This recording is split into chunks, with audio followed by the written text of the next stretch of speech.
Why do celebrities and media personalities sometimes support Russia or say things that are advantageous to our adversaries?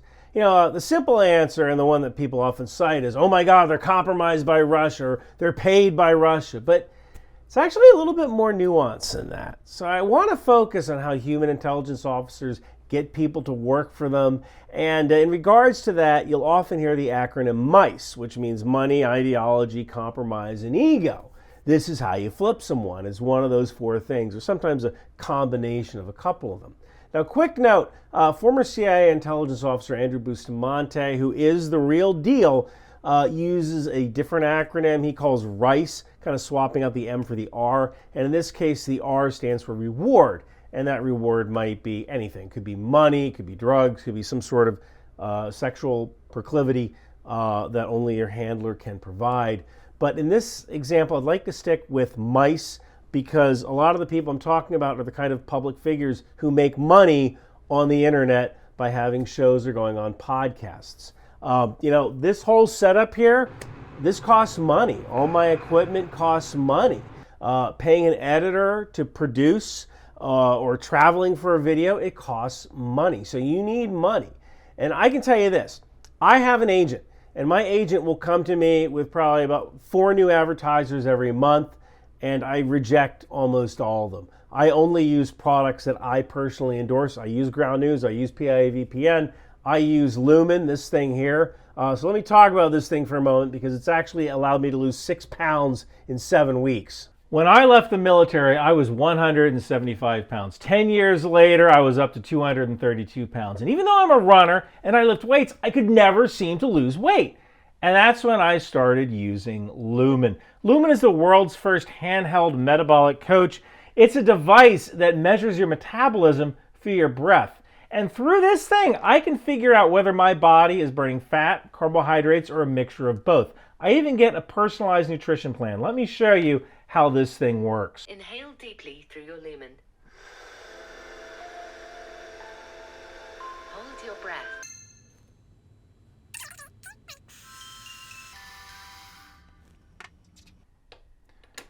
And now this gives me a reading of what my body is burning and what I should eat throughout the day. And what I discovered was this. I grew up poor and chocolate was a luxury. So now that I'm an adult, I have a chocolate dish. I would walk by this chocolate dish and take 1 or 2 pieces of chocolate every time I walk by. I had no idea that constantly eating pieces of chocolate all day was never allowing my body to burn fat. It was Lumen that helped me figure that out. You breathe into it before and after workouts and meals so you can learn exactly what's going on in your body in real time. And Lumen will help give you tips to keep you on top of your health game. So to get 20% off of Lumen, just click the link below or go to lumen.me/Macbeth and start taking charge of your health today. Now that being said, in cases like Tim Pool and Tenet Media, yeah, money is a motivator. Tenet Media was paid by Russian agents to create a pro-Russian, anti-Ukraine kind of content source. And although it's unknown whether the on-air staff at Tenet Media knew who was paying them, I mean, look, if someone was paying me $100,000 per YouTube video, I would kind of wonder about that because I'm not that talented.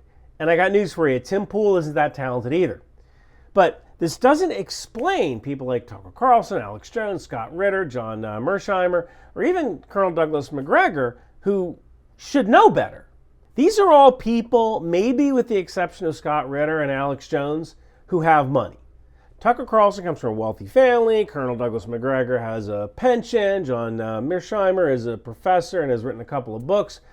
So money probably isn't a motivator in the case of these people who tend to be pro-Russia. So then there's ideology, the I in MICE. Do any of these people actually believe what they're saying? Maybe. To an extent, maybe, but I don't necessarily see them as pro-Russian extremists that genuinely believe that life is better in Russia than it is in the United States. Usually in the ideology case, there is some sort of ideological connection with the person who's handling you or the government who's handling you. A good example of this is the spy Ana Montes. She spied for Cuba for 17 years while working for the Defense Intelligence Agency. Why? because when she was in college, she displayed sympathies for Latin American rebels. And the Cubans were able to recruit her based on that ideology. Now, ideology might sound great, right? Like an ideological asset must be the best. You don't have to pay them. They're willing to do the work for free. But assets who are recruited using ideology can be unreliable, unpredictable, and difficult to control. If they are true believers, they might actually act on their own agenda or take unnecessary risks. They also might change their mind. You know, there's that old quote, if you're a conservative at 25, you have no heart. If you're a liberal at 35, you have no brain. Now, while that's certainly up for debate, people's political opinions change as their life position changes. So let's talk about the C in mice, compromise. Now, sometimes it's also called coercion. Coercion can be highly effective initially, but there are so many downsides, namely that it's conditional.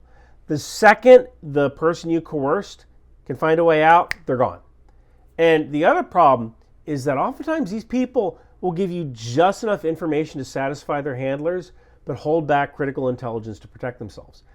There has been speculation that Jeffrey Epstein was running a compromise operation, although many have said it's more like a quid pro quo.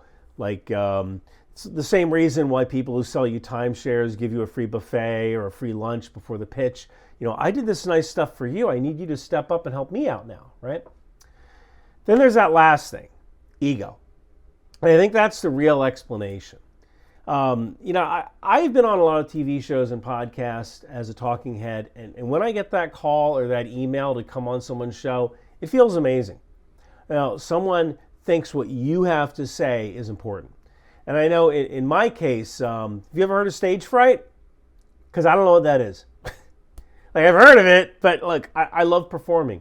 I love being on TV. I love speaking in front of groups. Try to keep me off that stage. I love it when people point at me and say, Ryan Macbeth is amazing. He breaks down complex military and intelligence topics. He's like Neil deGrasse Tyson, but for defense. Look, I've never done drugs, but hearing that is like crack cocaine for me. So when you take a guy like Tucker Carlson, who had the most highly rated show on Fox News, I think 3.7 million viewers at its peak, and he gets fired, how do you come back from that? Because at the end of the day, to all of us performers, me included, we are really insecure. We are always craving that next hit. We want that praise from our fans. And the second that goes away, man, you are in a bad place. But the easiest way to get that back is to take the contrarian point of view. You don't necessarily have to believe it, but it needs to be something that people can get passionate about. I mean, who gets invited on Joe Rogan? A guy who says... The military-industrial complex. There's no such thing. No. Or somebody who says... This insane war profiteering, and they're not alone, obviously. There are other companies that this is their business model. They get away with it because of their political connections. Because one of these videos gets 200,000 views, and the other gets 1.1 million views. If you're running for president, what gets you on shows? Or imagine that you're an Army colonel, West Point graduate, fantastic career, people defer to you. Oh, yes, sir, absolutely, sir. That's a fantastic idea, sir. Then you retire, and you can't even get a plumber to come to your house. It's pretty tempting when Russia Today comes along and says, hey, come on our show. You're important. You're knowledgeable. So you go on the show, you say the things they lead you to say, and then they invite you back. And then you get invited on more shows and more podcasts. And now that feeling of being important is back again. Now, are these people necessarily being handled, as in like Edward Snowden? You know, I don't know who Edward Snowden's FSB handler was, but I hope Russia gave that dude a freaking medal. I wish we could hire that guy, because the dude convinced Edward Snowden to betray his country while making Snowden believe it was for the right reasons. So yes, people can be handled by foreign agents using ego as a motivator. But I think the people I've mentioned in this video were not actively handled, as in there's an FSB agent telling them to go on shows. I think that they just kind of read the wind and figured out which wind would blow them to podcast popularity. And also note that mice isn't mutually exclusive. There could be some ego behind your reasons, but you also get paid some money, kind of like Robert Hansen of the FBI. So mice is a convenient guideline, But for the most part, if you see someone on a podcast who just seems to favor Russia, they might not necessarily believe what they're saying, but they want to get invited back. Hey, I'm on chapter 14 of my new techno thriller, The Last Republic. I think I have about 4 chapters to go before it gets sent to the editor, so I'm hoping for a March release. In the meantime, if you haven't read The Wind Machine, you can grab it on Amazon or on Audible if you're a Marine. You can also grab one of my Intel Life hoodies or sweatshirts from Bunker Branding. Thanks for stroking my ego, guys, and thank you for watching.